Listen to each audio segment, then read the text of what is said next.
The Yakshi of Vellaramkunnu. In the highlands of Kerala, where the mist clings like cobwebs to the rubber trees and the red soil exhales stories long buried, there lies a village forgotten by most maps, Vellaramkunnu. Cradled between two nameless hills and wrapped in the silence of cardamom groves, the village seems ordinary to the hurried eye. But those who belong to its earth know better. Time moves slowly there. The wind carries memory. And at dusk, when the sky turns the color of old bruises, even the bravest whisper prayers against a name they dare not utter, the Pale One. Her story is a scar across generations, carried in the lullabies of grandmothers and the warnings of priests. Some call her a demon. Others, a goddess. But all agree, she was once Meenakshi. Long before the cell towers and concrete roads, Vellaramkunnu belonged to the Tharakan family, high-caste landlords who owned not just land, but the fears and futures of those beneath them. Their estate was a sprawling Narrated, a mansion of teak, stone, and silence, built in the ancient style with a central courtyard open to the sky. Mango trees circled it like sentries, and in spring, the air reeked of overripe sweetness. Meenakshi was the only daughter of the Tharakan patriarch, a girl born under a hunter's moon, with skin like polished ivory and eyes that refused to look down. Her beauty was the talk of the region, but it was her defiance that made her dangerous. She recited the Vedas in secret. She wrote verses in the margins of temple scrolls. And she fell in love with Velu, the son of a toddy tapper, born of a caste considered untouchable by the very blood that coursed through her father's veins. They met where no eyes could follow, under the areca trees, in the misty granaries, in the hush of the river's bend. He brought her ripe jackfruit and shy glances. She gave him her poems, wrapped in banana leaves and breathless giggles. They dreamed of running away, north, maybe to Madurai, where no one knew her name or his blood. But secrets ferment in small villages. One day, a servant saw them. The whisper reached her father's ear like poison. What followed was not rage, but ritual. Velu was dragged from his hut, tied with coir ropes, and taken to the edge of the jungle. There, his tongue was sliced so he would never speak her name again, and his body was left for the jackals. No funeral. No fire. Just silence. Meenakshi was confined to the eastern wing of the mansion, where the walls had no windows, and the door was sealed with cow dung and mantras. They say she cried for 3 days without pause. On the 4th, there was no sound. On the 7th, her father commanded the servants to dress her in her wedding sari, the same she would have worn for the man she never chose, and they locked the doors once more. At midnight, the fire started. No one knows how. Some say a lamp tipped over. Others whisper the flames erupted from her own chest. By morning, the eastern wing was cinders and ash. Her remains were never found, just strands of hair and the blackened coil of an anklet. The Tharakans told the village it was an accident. They built a shrine and paid for feasts. But the wind carried the truth. And the truth, like all grief, refused to die. Years passed. The mansion decayed. Its corridors were claimed by vines and vipers. The mango trees grew wild. The Tharakan lineage dwindled, infant deaths, miscarriages, a son who stabbed his own shadow thinking it was a ghost. Eventually, the Narrated stood alone, sagging like an old regret. And then the sightings began. At dusk, anklets in the dry leaves. A woman brushing her hair in the courtyard with fingers too pale to belong to the living. Laughter that turned milk sour and froze the water in brass pots. They called her the Yakshi of Vellaramkunnu. A spirit not of vengeance, but of remembrance. She did not kill everyone. Only those who dared to forget. Korean Matthew came to the village decades later. A schoolteacher from Kochi, escaping a failed marriage and the slow disintegration of his dreams. He had once written a short story that won a college prize, and for years, he carried that single spark like a dying ember, hoping to fan it into a novel.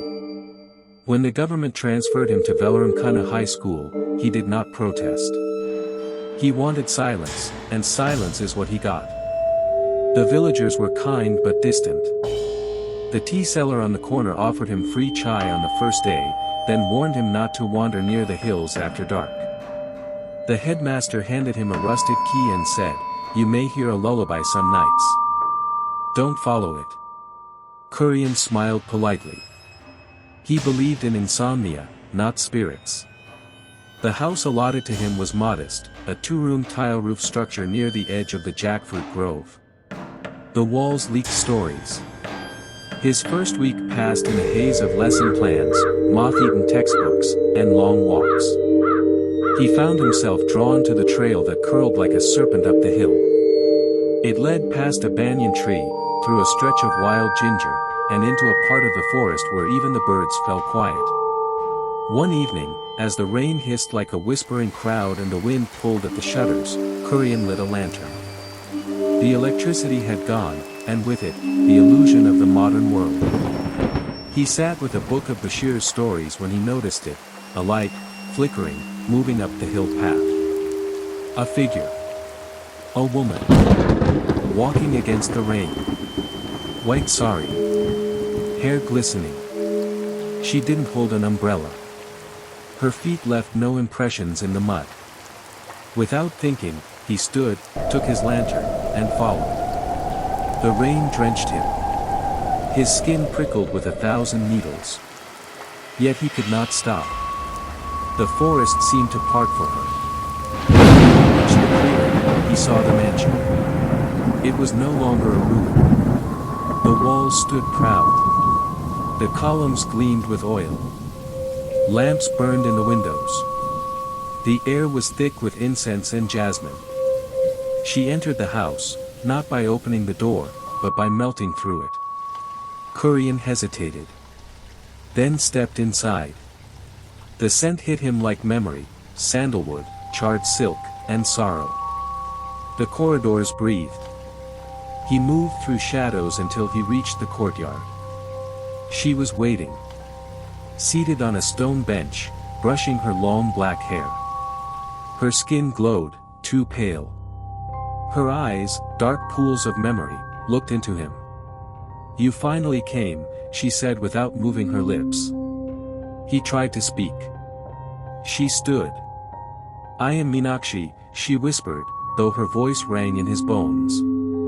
"I was erased. I am the ink that refuses to dry. You are a writer, yes."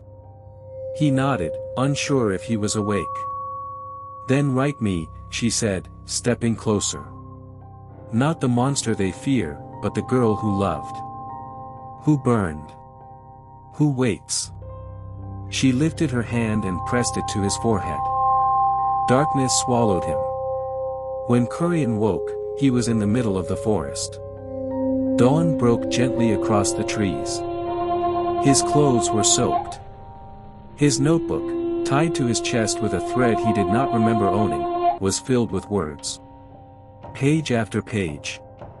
A story written in his own hand. Her story. Back in the village, people no longer smiled. The tea seller averted his eyes. Children crossed themselves and turned their faces. He tried to take the bus to Kochi. It broke down. He hired an auto. The driver vanished. He walked 10 kilometers through jungle and wound up, again, at the tea stall, the same crow watching from the wire. Kurian stopped teaching. He wrote. Feverishly. On walls, on banana leaves, on the floor. He murmured to shadows. His eyes lost sleep. He began to mimic Meenakshi's voice, her gestures, her sorrow. At night, villagers saw him dance in the fields, barefoot, whispering to the air. He sang her lullaby. Some said they saw her beside him, smiling. One morning, the village awoke to silence. Kurian hung from the arak tree at the edge of the hill, a noose of vine around his neck. In his hand, a final notebook. On the last page, in trembling script. She is remembered now. She is beautiful. Let her sleep. But she does not sleep. That night, the anklets returned. Clear. Slow. Deliberate. A week later, a journalist from Kozhikode arrived. He asked about the mansion. About the ghost. The villagers said nothing. But that evening, the rain returned. So did the anklets. And the pale one smiled. If this tale stirred your spirit, don't forget to like, share, and subscribe to Mythos and Murmurs, your heart for timeless folklore and whispered myths.